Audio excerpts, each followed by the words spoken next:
Bonjour, j'espère que tout va bien. Dans notre balade dans la connaissance aujourd'hui, je vais vous raconter une petite histoire. Imaginez-vous qu'à cet endroit précis, il y a 50 ans, il y avait un grand arbre. Les riverains venaient s'abreuver auprès de cet arbre. Ils prenaient de ses feuilles, de ses fruits, de son écorce, des bouts de ses racines, allaient bouillir et ce qu'ils obtenaient, ils buvaient cela et ils guérissaient d'une multitude de maladies. Mais dans le temps, l'arbre a été détruit, le site a été aménagé, cette maison a été construite. Maintenant, quelqu'un dit aux autres que l'arbre n'est pas perdu. Vous pouvez encore arriver au niveau de cette maison. Vous vous concentrez et l'arbre réapparaît. Il n'a pas perdu ses pouvoirs de guérison.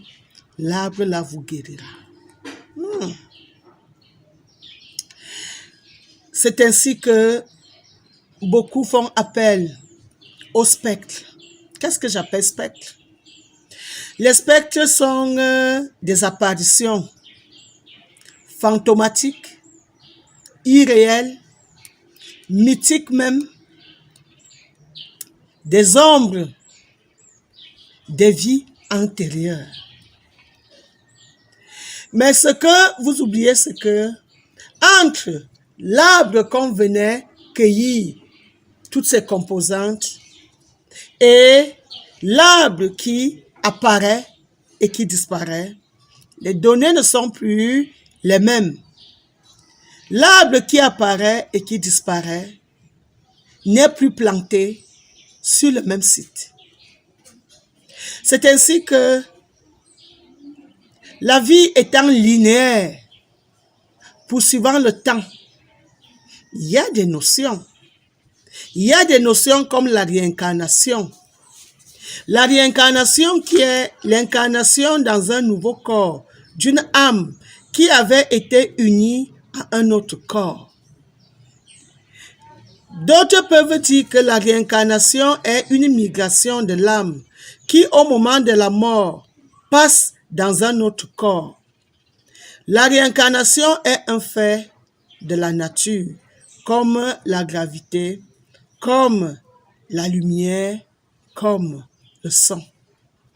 Mais ce que les uns et les autres oublient, c'est que ce ne sont pas des faits qui se font dans un vide.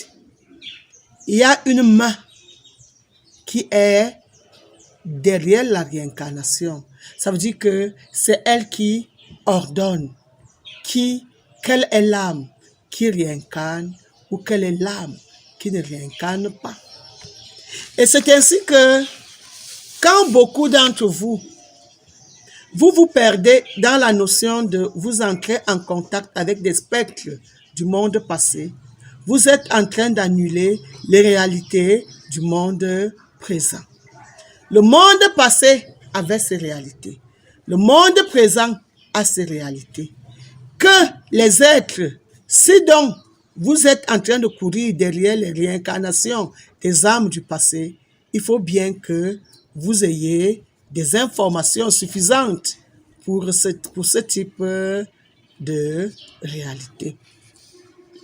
Les cinq noms qu'on peut donner à une âme dans l'ordre ascendant, on peut appeler une âme l'esprit. Quand une âme n'est plus liée à son corps d'origine, c'est ça qu'on appelle esprit. On peut appeler une âme le souffle, lié à la vie. On peut appeler une âme âme, quand elle a déjà un corps bien précis. On peut même appeler une âme la vie, à cause du plein de vie qui existe dans l'âme. À un certain moment, on peut confondre l'âme à la vie proprement dite. On peut confondre une âme à l'union. L'union, parce que certains ne maîtrisent pas que quand le corps et l'âme sont liés, le corps est l'aspect visible, l'âme est l'aspect invisible, mais qui est toute l'activité de cet être. C'est ainsi que le livre de la vie, étant le livre suprême que personne ne peut ni fermer, ni réouvrir à son choix, il est donc de la compétence de Dieu. C'est à ce moment-là qu'on appelle Dieu le suprême, l'être qui a tout organisé, l'être qui a tout orchestré, l'être qui a tout mis sur pied. Toutes ces belles choses dont la connaissance a soif de connaissance. On peut avoir des informations sur des vies antérieures grâce à ces rêves. Parce que ces impressions d'avoir été restent enfouies dans la conscience des êtres. Et c'est dans les rêves qu'on peut encore avoir des informations. On peut également faire des méditations guidées en sachant où on met le pied. Parce que si on foire la démarche, on va tomber dans la folie. Les âmes sont donc un monde extrêmement complexe et extrêmement fin où il faut que ce soit Dieu seul, dans sa sagesse incommensurable, qui est la main mise. Tous les œuvres de Dieu ont des âmes. Mais il arrive que les humains aujourd'hui veulent tellement entrer en communion avec des âmes d'une autre époque qu'ils se retrouvent en train de faire des choses qui dérangent. Mon conseil est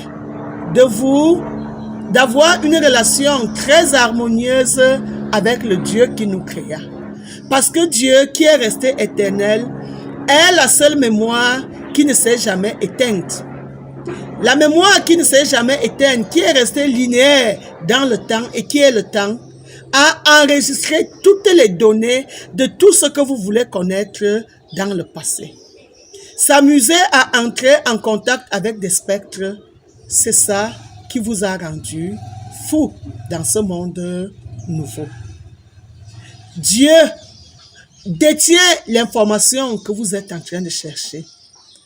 Je vous rappelle que tout ce que ceux qui ont été dans ce passé ont pu faire ou ont pu dégager comme énergie ou comme vibration, ils avaient une même source. La source a toujours été le Dieu qui nous alimente, nous tous, sur la terre, en ce moment précis.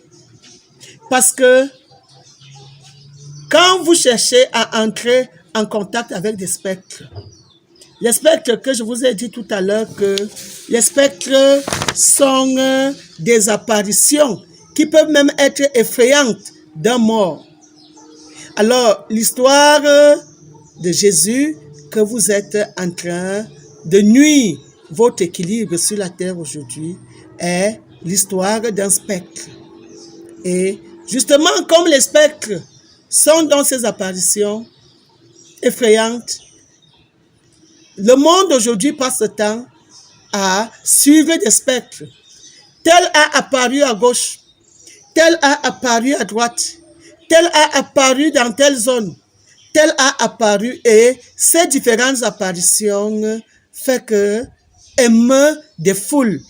Et des foules qui sont à la quête de la solution, de quelques solutions de leur vie, de vouloir que leur vie évolue selon leur volonté.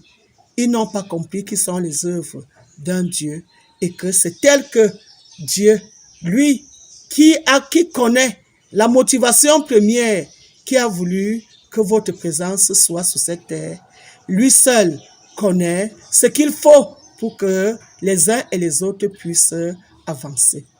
Vous êtes dans un monde que vous n'avez pas créé. Vous êtes dans un monde qui ne fonctionne pas selon votre volonté. Ce monde est la volonté de quelqu'un d'autre. Ce monde, vous êtes un élément de cette volonté.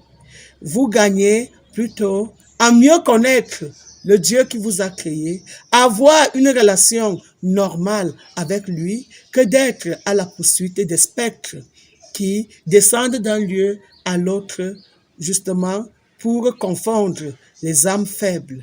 Et il s'est avéré que sur la terre aujourd'hui, vous vous êtes tellement affaiblis à la recherche de ce qui n'est pas que vous avez annulé ce qui est.